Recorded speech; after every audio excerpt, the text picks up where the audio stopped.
Hey, James Jones is here. What's going Nick, on? do you think that cost him the game? I think it's the absolute wrong decision, and I think that, possibly they lose otherwise, but they definitely lost with that decision. Mm-hmm. And I either don't believe Mike McCarthy there in full, or if I do believe him, then the process is terrible. I'm talking about the wind? Well, no, not all of it. First of all, I don't love I agree with the decision. It was your decision. Of course you agree with it. It's like someone who makes an argument and then before anyone else says anything, it's like, that's a great point. It's like you're the one who made the point. So if you knew you were going for it, then 3rd and 3 is almost a must run the football play.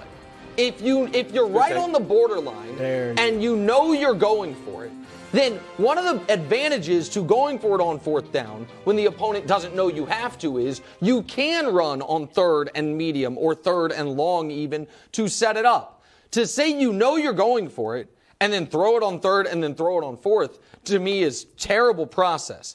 But here's the other reason I think it's a big problem, James. I think he did it because he was afraid of Aaron. I think his feeling was not our kicker can't make this field goal. I think his feeling was, I'll be damned if we kick this field goal and then Aaron Rodgers in 4-down territory drives the field and rips my heart out. He's not touching the football. And that's why he did it, as opposed to trusting what had been the strength of his team all year, yesterday notwithstanding, his defense.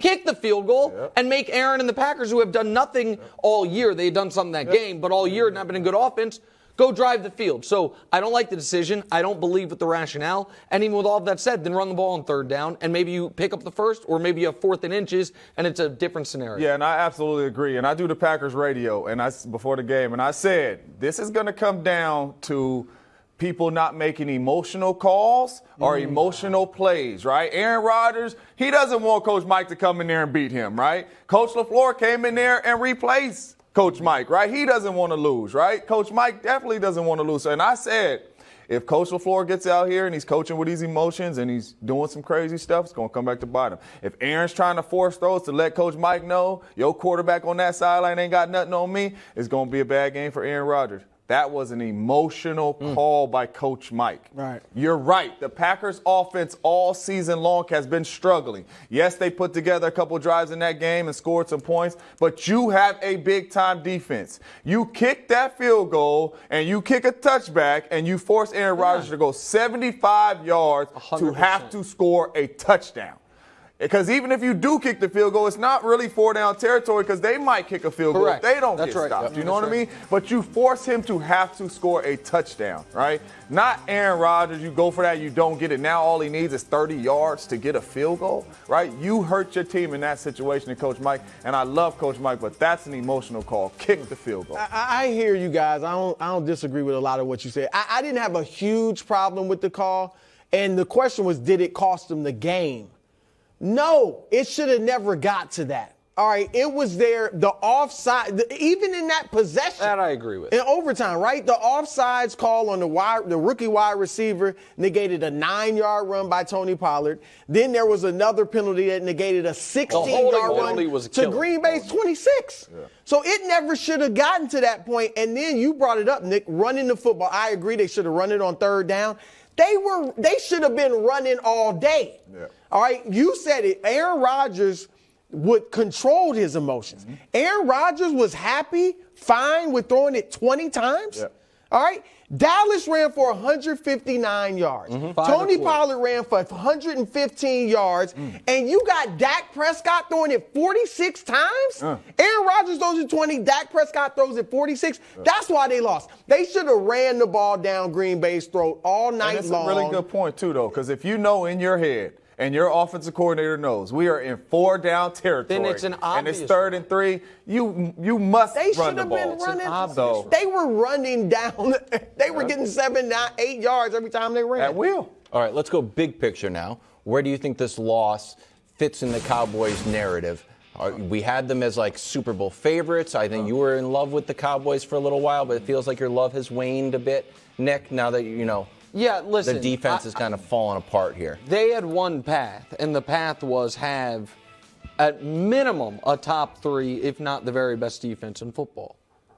And the thing with great defenses, that type of defense, that game can't happen. Flatly. You had the Packers dead. You had them dead. Literally, and they were like you gave them a 14. You're up 14. It's never happened in the history of the franchise. Right, up 14 going into the fourth wilds. You also had, what was it? Up 14, it's a 4th and 7. And you let Christian Watson have the first big, or I guess the second big moment of his whole career up to that point. You gave up 200 on the ground. You gave up 11 yards per attempt on just the 20 attempts.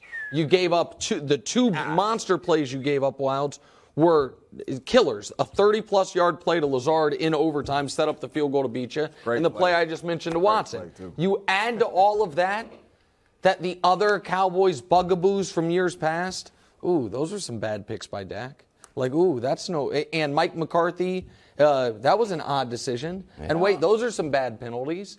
And the Dak... One last thing, Wilds. The Dak pick, the first one, Green Bay had gone 5 and out, 3 and out, they went missed field goal, 3 and out, fumble. It was 7-0 Dallas at the 10.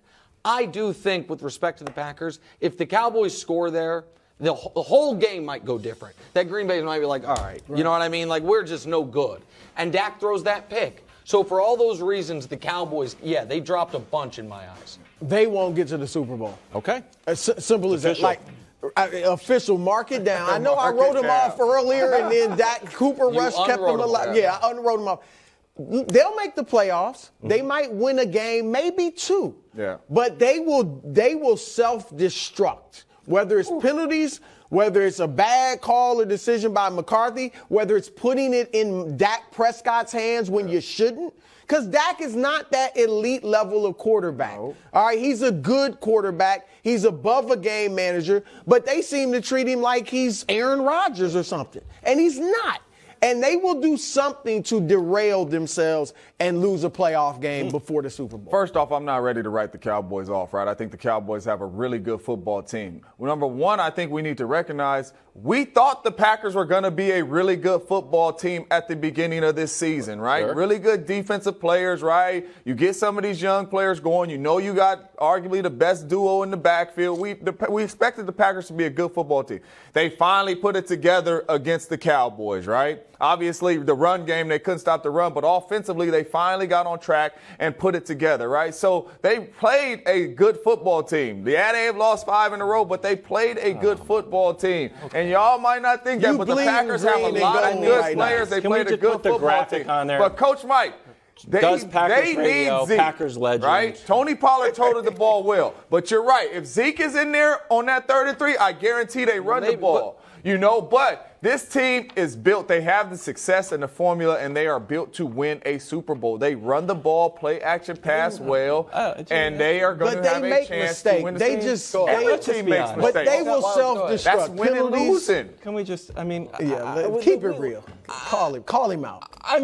You've been so great on this show. I'm just saying. You've been fantastic. That's the Packers we expected. You should have worn your Packers jersey on here today. Come on, man. But it's true, though. They finally showed up. Did we expect the Packers? I think this is more about Dallas than it is Green Bay. But hold on. Here's the thing.